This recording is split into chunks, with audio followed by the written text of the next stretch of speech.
Hi everyone! In this quick tutorial, I'll show you how to stop Steam from randomly opening invisible community windows in just a few seconds. So let's get started. Step 1. Disable Steam Overlay.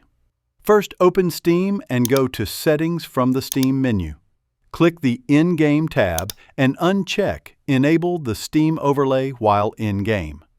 These invisible windows are often caused by the overlay trying to load the community page. Restart Steam after this. Step 2. Clear Steam Web Cache. Next, clear Steam's web cache.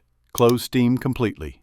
On Windows, navigate to %appdata, colored Steam, and delete the HTML cache and cached folders. Relaunch Steam to reset the browser data. Step 3. Turn off Auto Login Notifications.